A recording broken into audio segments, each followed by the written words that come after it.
My friends, it is time. It is time to bring some floral joy back to our lives. Do we care that spring is not here based on the calendar? No, we do not. No, we do not, my friends. We are going to springify this house, and I'm going to bring you along and show you all of the best spring florals and really easy ways to decorate your home for spring that don't involve too much work. Because let's be honest, as soon as that weather warms up, we're going to be outside in the gardens.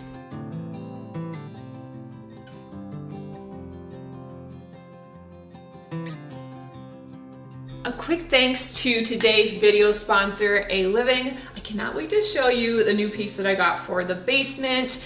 As we have been finishing up all of the construction and moving into this home, like actually moving in and not just designing it, I've really been coming to grips with a lot of my old furnishings don't match the style of this home. They worked great in our last house, don't work so great here, and so I've been kind of slowly updating pieces like you saw in the dining room last week, and this week I'm doing some changes in the basement, so can't wait to show that to you. Let's start with a couple of no-brainers.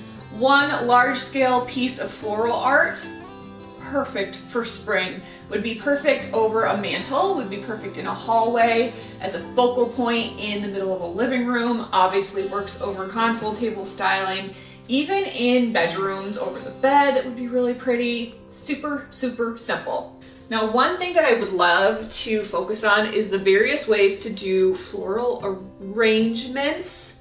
Plopping, my favorite way. These are my absolute favorite Real Touch hydrangeas. Hydrangeas or hydrangeas in the comments. These ones are absolutely stunning. I have them in this light green and I also have them in a light pink.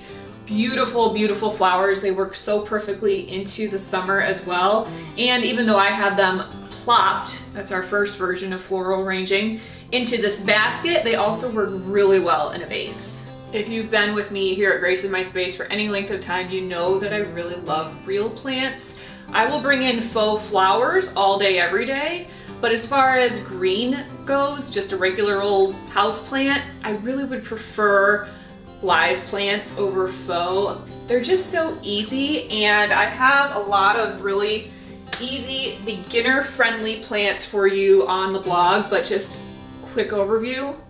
Pothos, again, in the comments. This one is an absolute beast for beginners. It's so hard to dye. It's so easy to propagate and create more little plants for absolutely $0, my favorite number.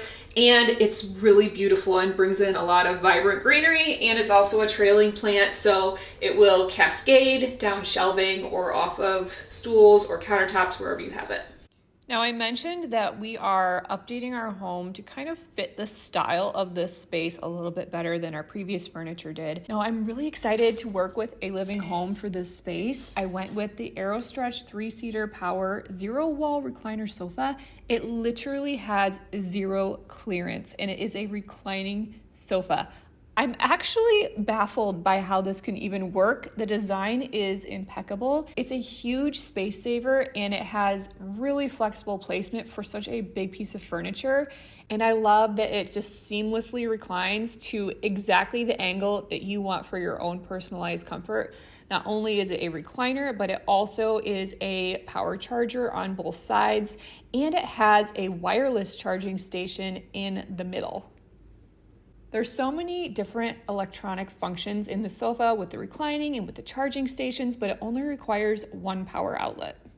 Now, I went with the luxurious top grain leather, but it also comes in a premium polyester. It has the drop-down tray in the middle with the wireless charging and 2 drink holders, and then also has side pockets on both ends. This piece was very affordable. It has free shipping for US, 3-day fast delivery, and it also has a 365-day warranty with free replacement as well as 30-day free returns. So I love that the brand really stands behind their furniture. Now check out the link in my description. It gives you $150 off of this 3-seater sofa with the code GRACE150. What I really need for this style of vase, it's not really a vase, but vessel, is a floral frog. I don't have enough. I've used them all. But a floral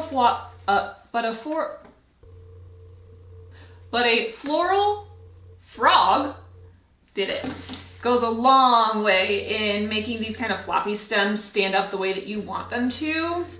The other alternative is using tape, making a grid. I don't love that method though. But the final alternative, which I usually end up going with, is the stuff it method, where you literally have so many that you just go and you stuff them. And with these ones specifically, it ends up working out pretty well because they're supposed to be floppy. Like tulips are naturally a floppy flower. They lean towards the sun if you have them by the window. And so it's okay. We're okay. We'll make it work. But ideally, you'd have a floral frog. Oh, you guys were looking at the back the whole time. That's a little shady.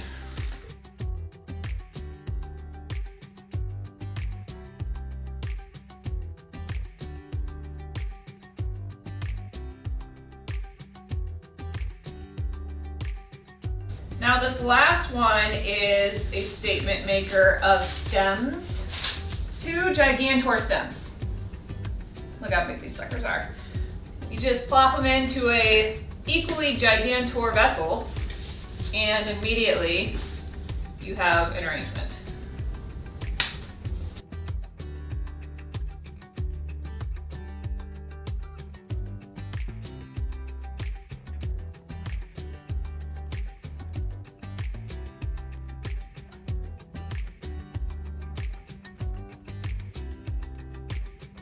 Next up, we're going a little wild. I did this arrangement, which I'm actually not skilled in arranging flowers. It's not something that I've ever been good at. I usually use one flower and make an arrangement out of only one flower because it's the easiest way to do it. But this time I decided to try my hand at mixing 3 flowers. I really went wild on that one. And I actually really love how it turned out. I was surprised by myself. So for some, this is out of control and I understand. But for others, she's a thing of beauty. My mom is the queen of flower arrangements and I sent her a picture and I was like, it's a little wild. And she said, nature is wild. And that made perfect sense to me. So we're going with 2 different ways to do a wild floral arrangement. And this one is the first.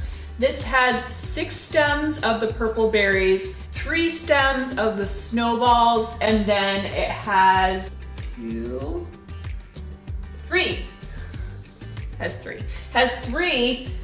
of these wiry mossy looking things. I don't exactly know what they're supposed to be. I think moss. They're pretty though. They're really fun and they're really bendy. Does that make sense? You can literally bend every single stem so you can get it exactly how you want it. I loved them so much, I got 2 more and I just put them into a bowl as a coffee table centerpiece. Very, very simple. They're literally just bent in a circle into the bowl and then messed with the tops of them to be a little bit wiry and sticking out. Moss is one of my absolute favorite spring greens because it's extremely vibrant and moss lives through the winter in many areas and it's one of the first things that really pops in the spring. So I love using it as an easy centerpiece. Now before I move on from the kitchen fireplace, I have a snake plant here. Snake plants, the easiest, 100% easiest plants for you to get as a live plant. Let me show you this baby. Number 1. I've had this plant since 2016. And when I got it, it was like two little leaves. That's about it. And I'm pretty sure that I only water it once a year. And I'm not being cheeky or exaggerating. I literally only water this once a year. I don't understand how it's alive because that's not actually how you're supposed to care for a snake plant, also called mother-in-law's tongue, but it survived me. So if you think that you can't do live plants, just get a snake plant. Down here I also have jade and rubber trees. Jade's a little bit finicky, not awful. It just does not love to be watered, so don't overwater it. That's usually the cause of most succulent deaths, is overwatering. And then the rubber tree, beautiful plant, very easy to grow, very forgiving if you forget to water. Most of my plants are a little bit on edge because I'm not a great waterer. But these are so pretty. It comes in a set of 3, and they're just really simple, very vibrant green topiaries. I have quite a few topiaries that feel winterish, like they're dark green, but these ones are very vibrant, and they're actually showing up a little bit more neon on camera than they are in person. I promise, they're a really nice green. Did you see last week's video? Because I made this face, and I'm really happy with it and proud of it. It was the first that I've ever done a lot of different carpentry skills, and so this is my baby. I'm gonna show her off a little bit, but I do want to just show you this. This is new to me this year, and it's so sweet. I love them. They're just buds. What's it called? It's like a bud stem. That's what it's called. It's called a bud stem. This is so cute. I have 3 bud stems, and they're just really perfect for spring because obviously it's still snowing outside, as you've seen in my video several times so far. And so if you're kind of looking for that segue from winter into some spring greenery, a bud stem is the perfect way to do it. Hang on a minute, we need to get a more springy picture up here. These are all like pre-programmed, and so I've never added my own art, but there's quite a few that I think are pretty. That one's pretty, and it goes with my floral arrangement. Let's do that one. This was another kind of first for me, but this is a very traditional floral arrangement. It's not wild, it's not just a single flower. It's actually got some greens, some leaves, and these little cute buttercup florals, and I think that this one's really sweet. It's another option for segueing from winter to spring because it's not as vibrant of a color as some other options, but it's just really pretty, and I love the way that it looks up here on the mantle as kind of a statement piece. I have to be honest though, I have to pull it down when we watch TV. I just set it on the floor because it does cover the bottom corner, and of course that's a very important part of any TV show. If you're looking for a statement live plant, go with a fiddle leaf fig. This is Faye. I've had Faye since she was yay high. She's moved with me twice, and I'm hopefully going to keep her alive forever. That's my goal, until she outgrows our home, which might not be long. Fiddle leaf figs are a little finicky. I call her Finicky Faye, but she also survives me forgetting to water for a month at a time and not dusting her leaves, so she's forgiving. In the entry, I just have a really sweet little arrangement. This is sedum. It's probably got 10 stems in there, but since it's so petite, I would actually probably grab another 5 to put in here to make this fuller, but I ran out of money. Now in the kitchen, I haven't styled it for spring yet. I'm gonna be doing that in a future video. It's my favorite place to style for the seasons because it's so easy to do with our walnut shelving here. But I do have this little teeny, what even is this?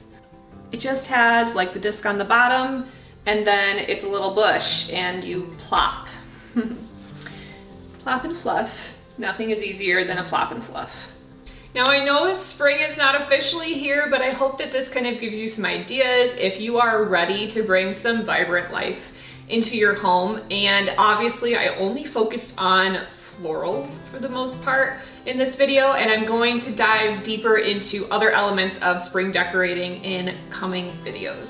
Some of the florals that I showed you today are ones that I have owned for years and years and years, and so I cannot provide a shopping link for you, but a lot of them I have linked in the description for you and are still available this year. Everything in this arrangement is available, almost all of the arrangements.